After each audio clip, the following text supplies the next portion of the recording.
साल 1984 का वो समय याद कीजिए जब तकनीक आज की तरह हर हाथ में नहीं थी।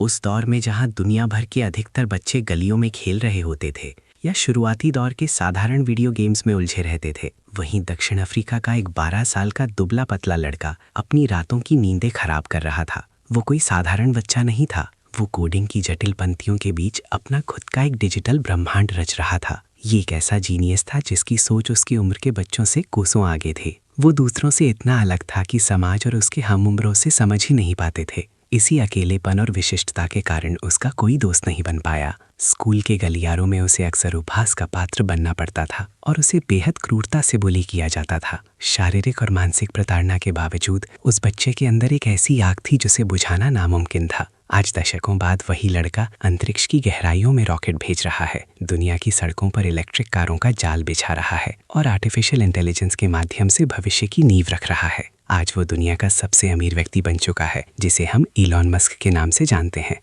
इलॉन मस्क का सफ़र साल 1971 में दक्षिण अफ्रीका के प्रिटोरिया शहर से शुरू हुआ था। उनके घर का माहौल बौद्धिक और अनुशासित था।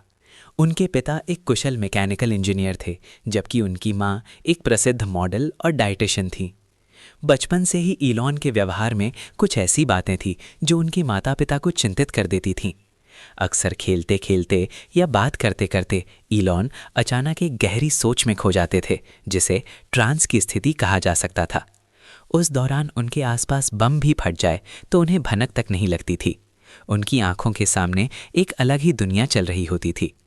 उनके माता पिता और यहाँ तक कि डॉक्टरों को भी लगने लगा था कि शायद इलॉन के सुनने की क्षमता में कोई समस्या है। उनकी जांचें हुईं, लेकिन रिपोर्ट सामान्य आई। बाद में ये महसूस किया गया कि वो समय उनके दिमाग की कार्यप्रणाली का सबसे सक्रिय हिस्सा था। उनका मस्तिष्क एक सुपर कंप्यूटर की तरह काम करता था, जहां बाहरी दुनिया का शोर पूरी तरह गायब हो जाता था और उनकी पूरी दिमागी शक्ति जटिल वैज्ञानिक विचारों और कल्पनाओं को विजुलाइज करने में लग जाती थी। वास्तव में उनके दिमाग के भीतर एक पूरी साइंस लैब 24 घंटे चलती रहती थी, जहां वे मशीनों के पुर्जों को जोड़ते और तोड़ते थे। इलॉन की एक और सबसे बड़ी ताकत थी उनकी पढ़ने की भूख। वो केवल कहानियों की किताबें नहीं पढ़ते थे, बल्कि लगातार 10-10 घंटों तक एनसाइक्लोपीडिया और साइंस फिक्शन की भारी भरकम किताबें खत्म कर देते थे। इन किताबों ने उन्हें समय से पहले इतना बुद्धिमान बना दिया था कि वे हर चीज़ के पीछे का विज्ञान और तर्क ढूंढने लगे थे। एक बार की बात है जब वे रात के अंधेरे में अपने भाई बहनों और कजिन्स के साथ बाहर खेल रहे थे। उनकी एक छोटी कजिन ने डरते हुए कहा कि उसे अंधेरे से बहुत डर लग रहा है। किसी सामान्य बच्चे की तरह दिलासा देने के बजाय इलॉन ने बड़ी गंभीरता से जवाब दिया कि डार्कनेस यानी अंधेरा और कुछ नहीं बल्कि केवल प्रकाश की अनुपस्थिति है। इलॉन हमेशा लोगों को इसी तरह के तार्किक और तथ्यात्मक तरीकों से जवाब देते थे। उनकी यही मिस्टर नो इट ऑल वाली छवि दूसरे बच्चों को रास नहीं आती थी। स्कूल में वे सबसे आसान शिकार थे। एक बार तो स्कूल के लड़कों के एक समूह ने उन्हें सीढ़ियों से नीचे फेंक दिया और फिर उनके चेहरे और शरीर पर इतनी बुरी तरह वार किए कि वे बेहोश हो गए।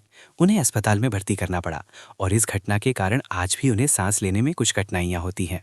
लेकिन इन दर्दनाक हादसों ने इलॉन को भीतर से चट्टान जैसा मजबूत बना दिया। उन्होंने कम उम्र में ही समझ लिया था कि दर्द और कठिनाइयां जीवन का हिस्सा है और इनसे डरने के बजाय इन्हें सहना सीखना होगा। इलॉन के जीवन में 8 साल की उम्र तक सब कुछ सामान्य और खुशहाल था। उनकी एक तस्वीर है जिसमें पूरी फैमिली एक साथ मुस्कुराती हुई दिखती है, लेकिन ये मुस्कुराहट ज्यादा दिनों तक टिक नहीं सकी। 1 साल के भीतर ही उनके माता पिता का तलाक हो गया और परिवार बिखर गया। इलॉन ने एक कठिन फैसला लिया और अपने पिता के साथ रहने का मन बनाया। हालांकि ये निर्णय बाद में उनके लिए मानसिक रूप से काफी चुनौतीपूर्ण साबित हुआ। जब इलॉन 10 साल के हुए तो एक मॉल में उनकी नज़र पहली बार एक कंप्यूटर पर पड़ी। उस छोटी सी मशीन को देखकर वे इस कदर आकर्षित हुए कि उन्होंने अपने पिता से उसे खरीदने की जिद पकड़ ली। कुछ समय बाद उन्हें 5 KB मेमोरी वाला एक साधारण सा कंप्यूटर मिल गया। उसके साथ बेसिक प्रोग्रामिंग लैंग्वेज की एक गाइड बुक भी आई थी। सामान्य तौर पर एक वयस्क व्यक्ति को उस पूरी वर्कबुक को समझने और खत्म करने में कम से कम 6 महीने का समय लगता था, लेकिन इलॉन का जुनून देखिए।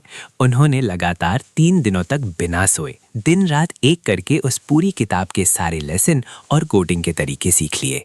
उनकी इस मेहनत का नतीजा साल 1984 में सबके सामने आया।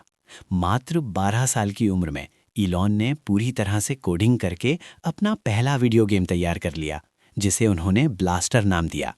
ये एक अंतरिक्ष आधारित स्पेस शूटर गेम था, जहां खिलाड़ी को अपनी स्पेसशिप का उपयोग करके एलियंस के जहाज़ों को नष्ट करना होता था। इलॉन ने केवल गेम बनाया ही नहीं, बल्कि अपनी व्यावसायिक सूझबूझ का परिचय देते हुए इसे एक कंप्यूटर मैगजीन को $500 में बेच भी दिया। तकनीकी रूप से ये उनके जीवन का पहला सफल बिजनेस वेंचर था। जैसे जैसे वे बड़े हुए, उन्हें एहसास होने लगा कि उनकी क्षमताएं और बड़े सपने उस छोटे से शहर या देश में पूरे नहीं हो सकते। उन्हें समझ आ गया था कि अमेरिका ही वो जगह है जहां उनकी काबिलियत को सही मायने में पंख मिल सकते हैं। लेकिन अमेरिका जाना इतना आसान नहीं था। उन्होंने अपनी माँ के कनाडाई नागरिक होने का फ़ायदा उठाया और 17 साल की उम्र में अपनी नागरिकता ट्रांसफ़र करवाकर कनाडा के लिए निकल पड़े। कनाडा पहुंचकर इलॉन का जीवन संघर्षों से भर गया। वे अपने कजिन के साथ रहने लगे और पेट पालने के लिए छोटे मोटे और कठिन काम करने लगे। 1989 में जब उनकी माँ और भाई किम्बल भी कनाडा आ गए, तब परिवार को थोड़ा सहारा मिला। इलॉन ने क्वींस यूनिवर्सिटी में दाखिला लिया और अपनी पढ़ाई जारी रखी। 2 साल बाद उनके सपनों ने एक और छलांग लगाई और उनका ट्रांसफ़र अमेरिका की प्रतिष्ठित यूनिवर्सिटी ऑफ पेनिनसिल्वेनिया में हो गया। आखिरकार वे उस देश की धरती पर कदम रख चुके थे जिसे अवसरों की भूमि कहा जाता है। 1995 का साल इलॉन के जीवन में एक बड़ा मोड़ लेकर आया। कॉलेज की पढ़ाई खत्म करने के बाद वे और उनके भाई किम्बल कुछ बड़ा करना चाहते थे। वो दौर इंटरनेट की शुरुआत का था। इलॉन ने गौर किया कि भले ही इंटरनेट तेज़ी से फैल रहा था, लेकिन फिर भी लोगों को स्थानीय दुकानों या बिजनेस को खोजने के लिए भारी भरकम येलो पेजेस यानी कागजी डायरेक्टरीज का सहारा लेना पड़ता था। साथ ही किसी खास पते पर पहुंचने के लिए फिजिकल मैप्स या राहगीरों से रास्ता पूछना एक बड़ी समस्या थी। यहीं से इलॉन के दिमाग में एक क्रांतिकारी विचार आया। उन्होंने सोचा कि क्यों ना सभी व्यवसायों की एक ऑनलाइन लिस्टिंग बनाई जाए, जहां लोग घर बैठे ही होटल्स, रेस्टोरेंट्स या डॉक्टर्स को सर्च कर सकें और एक डिजिटल मैप के जरिए वहां पहुंच सकें। उन्होंने अपने इस स्टार्टअप का नाम Zip2 रखा। शुरुआत बेहद कठिन थी। उनके पास ऑफिस के नाम पर एक छोटा सा अपार्टमेंट था, जहां वे रात भर कोडिंग करते थे और दिन में उसी सोफे पर सो जाते थे। उनके भाई किम्बल घर घर जाकर दुकानदारों को समझाते थे कि इंटरनेट पर लिस्ट होना क्यों ज़रूरी है। 1 साल की कड़ी मेहनत के बाद Zip2 की टीम बढ़ने लगी और प्लेटफॉर्म में सुधार हुआ। धीरे धीरे बड़े निवेशकों का ध्यान उनकी ओर गया और कंपनी को करोड़ों की फंडिंग मिली। 1999 में जब इंटरनेट का दौर अपने चरम सीमा पर पहुंच रहा था, तब कॉम्पैक्ट नामक कंपनी ने Zip2 को $307 मिलियन में खरीद लिया। इस सौदे ने 27 साल के इलॉन मस्क को रातों रात $22 मिलियन का मालिक बना दिया। इलॉन चाहते तो उस उम्र में रिटायर होकर पूरी जिंदगी ऐशो आराम से बिता सकते थे, लेकिन उनके विजन के सामने ये सफलता केवल 1% थी। Zip2 के बाद इलॉन ने बैंकिंग क्षेत्र की खामियों को पहचानना शुरू किया। कॉलेज के दिनों में एक बैंक में इंटर्नशिप करते वक्त उन्होंने देखा था कि बैंकिंग प्रणाली कितनी धीमी और पुरानी सोच पर आधारित है। वे बैंकिंग के हर पहलू को पूरी तरह ऑनलाइन ले जाना चाहते थे, जहां ना कोई फिजिकल ब्रांच हो और न ही लंबी लाइनें। इसी सोच के साथ उन्होंने अपने $12 मिलियन दांव पर लगाए और 1999 में X.com की शुरुआत की। उस समय लोग ऑनलाइन पैसे भेजने के नाम से भी घबराते थे। कस्टमर्स को आकर्षित करने के लिए इलॉन ने एक मास्टर स्ट्रोक खेला। उन्होंने हर नए यूज़र को ज्वाइन करने पर $20 मुफ्त देने शुरू किए और दूसरों को रेफर करने पर $10 का बोनस रखा। ये स्कीम इतनी हिट हुई कि देखते ही देखते लाखों लोग इस प्लेटफॉर्म से जुड़ गए। हालांकि प्रतियोगिता अभी बाकी थी। पीटर थील नाम के एक अन्य उद्यमी ने पेपैल नाम से ऐसी ही सेवा शुरू की थी। दोनों कंपनियों के बीच ग्राहकों को हथियाने की जंग छिड़ गई और वे मार्केटिंग पर पानी की तरह पैसा बहाने लगे। जल्द ही उन्हें समझ आ गया कि इस लड़ाई में दोनों ही डूब जाएंगे। साल 2000 में दोनों कंपनियों का विलय हो गया और इलॉन इसके सबसे बड़े शेयर होल्डर बने। लेकिन ये सफ़र आसान नहीं था। इलॉन का स्वभाव बेहद जिद्दी और काम करने का तरीका काफ़ी सख्त था। वे अपने कर्मचारियों को माइक्रो मैनेज करते थे और ज़रा सी गलती पर सार्वजनिक रूप से आलोचना करते थे। वे चाहते थे कि हफ्तों का काम कुछ घंटों में पूरा हो जाए। इसी बीच इलॉन ने अपनी प्रेमिका जस्टिन से शादी की और जब वे हनीमून के लिए ऑस्ट्रेलिया गए तो उनके पीछे कंपनी के बोर्ड में तख्ता पलट हो गया। उन्हें CEO पद से हटाकर पीटर थील को जिम्मेदारी दे दी गई। इलॉन को गहरा झटका लगा, लेकिन उन्होंने हार नहीं मानी और कंपनी में अपने शेयर बनाए रखे। 2002 में ईबे ने पेपैल को $1.5 बिलियन में खरीद लिया, जिससे इलॉन के हिस्से में $180 मिलियन आए। इतनी बड़ी सफलता के बाद इलॉन के जीवन में एक ऐसी त्रासदी आई जिसने उन्हें अंदर तक हिला दिया। एक गंभीर बीमारी के कारण उन्होंने अपने मात्र 2.5 महीने के बेटे को खो दिया। इस दुख ने उन्हें तोड़ दिया था लेकिन उन्होंने अपने गम को काम के पीछे छिपाने का फैसला किया। बचपन की तरह उन्होंने खुद को फिर से विज्ञान और किताबों की दुनिया में झोंक दिया। साल 2001 में 30 साल की उम्र में इलॉन ने अंतरिक्ष की ओर रुख किया। उन्हें हमेशा से अंतरिक्ष में दिलचस्पी थी। उन्हें ये सोचकर हैरानी होती थी कि अमेरिका और नासा के पास मंगल ग्रह पर जाने का कोई ठोस प्लान क्यों नहीं है।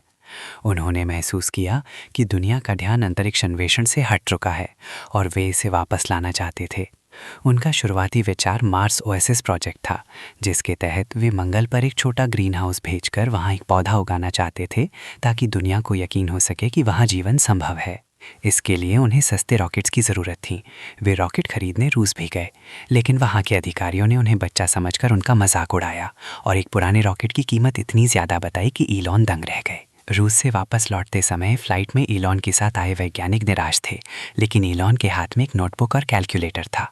उन्होंने रॉकेट बनाने के लिए ज़रूरी कच्चे माल की लागत निकाली और पाया कि एक रॉकेट बनाने का असली खर्च उसके बिकने वाले दाम का केवल 2-3% होता है। उन्होंने वहीं फैसला कर लिया कि वे खुद रॉकेट बनाएंगे और इसी तरह स्पेसएक्स का जन्म हुआ। जून 2002 में इलॉन ने एक बड़ा वेयरहाउस लिया और दुनिया भर के बेहतरीन इंजीनियरों को इकट्ठा किया। उनका लक्ष्य था अंतरिक्ष यात्रा को सस्ता बनाना। इसके लिए उन्होंने वर्टिकल इंटीग्रेशन का सहारा लिया, यानी रॉकेट के हर छोटे बड़े पुर्जे को वे खुद अपनी फैक्ट्री में बनाने लगे। उन्होंने अपने पहले रॉकेट का नाम फैल्कन 1 रखा। लेकिन रॉकेट साइंस कोई बच्चों का खेल नहीं था। 2006 में फैल्कन 1 का पहला परीक्षण हुआ, जो केवल 25 सेकंड में आग की लपटों में घिरकर समुद्र में गिर गया। 2007 में दूसरा प्रयास हुआ, वो भी फेल हो गया। 2008 में तीसरा प्रयास हुआ, लेकिन किस्मत ने फिर साथ नहीं दिया। इलॉन के करोड़ों डॉलर्स और सालों की मेहनत धुएं में मिल चुकी थी। उनके पास चौथे और आखिरी लॉन्च के लिए ही पैसे बचे थे। यही वो समय था जब इलॉन की दूसरी कंपनी टेस्ला भी गहरे संकट में थी। इलॉन को हमेशा से लगता था कि भविष्य इलेक्ट्रिक कारों का ही है, क्योंकि जीवाश्मी ईंधन सीमित हैं और प्रदूषण एक बड़ी समस्या है। उन्होंने टेस्ला में करोड़ों का निवेश किया था ताकि वे रोडस्टर नामक एक हाई परफॉर्मेंस इलेक्ट्रिक कार बना सकें। लेकिन 2008 की वैश्विक मंदी ने पूरी ऑटोमोबाइल इंडस्ट्री को घुटनों पर ला दिया था। टेस्ला दिवालिया होने के कगार पर थी। इलॉन के पास 2 रास्ते थे, या तो वे अपनी सारी दौलत किसी एक कंपनी को बचाने में लगा दें या दोनों को डूबने दें। उन्होंने अपनी कारें, संपत्ति और सब कुछ बेचकर पैसा टेस्ला में झोंक दिया और खुद 2400 घंटे स्पेसएक्स की चौथे लॉन्च पर ध्यान दिया। दिसंबर 2008 में वो ऐतिहासिक दिन आया। फॉल्कन 1 लॉन्च पैड पर खड़ा था। ये इलॉन मस्क की आखिरी उम्मीद थी। काउंटडाउन खत्म हुआ और रॉकेट ने उड़ान भरी।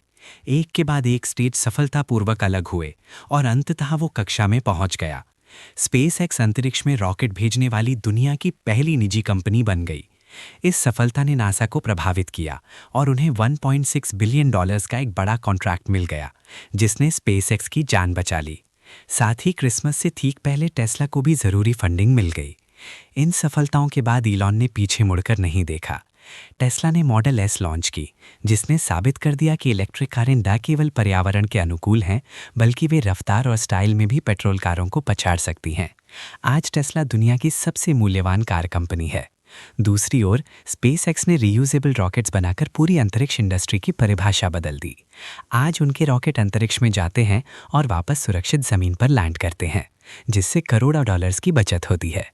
इलॉन यहीं नहीं रुके। उन्होंने स्टारलिंक के जरिए पूरी दुनिया को सैटेलाइट इंटरनेट देने का बीड़ा उठाया। उन्होंने इंसानी दिमाग को कंप्यूटर से जोड़ने के लिए न्यूरालिंक की शुरुआत की और ट्विटर, अब एक्स जैसी बड़ी सोशल मीडिया कंपनी को खरीद लिया। मस्क का व्यक्तित्व आज भी विवादों से घिरा रहता है। उनके काम करने के सख्त तरीके, उनकी विवादास्पद ट्वीट्स और उनकी राजनीतिक सक्रियता अक्सर चर्चा का विषय बनती है। लेकिन इसमें कोई संदेह नहीं है कि वो एक ऐसे युग दृष्टा हैं जिन्होंने असंभव को संभव कर दिखाया है। वे केवल पैसे के पीछे नहीं भागते, बल्कि उनका लक्ष्य मानव सभ्यता को मल्टी प्लैनेटरी बनाना है, ताकि भविष्य में अगर पृथ्वी पर कोई संकट आए तो इंसान मंगल ग्रह पर जीवित रह सके। उनकी कहानी हमें सिखाती है कि चाहे दुनिया आप पर हंसे, चाहे आपको सीढ़ियों से नीचे फेंक दिया जाए या आपके रॉकेट बार बार फटे, अगर आपके पास एक विजन है और उसे पूरा करने का अटूट संकल्प है, तो आप पूरी दुनिया का नक्शा बदल सकते हैं। इलॉन मस्क एक ऐसी शख्सियत हैं जो भविष्य का इंतजार नहीं करते, बल्कि उसे अपने हाथों से गढ़ते हैं।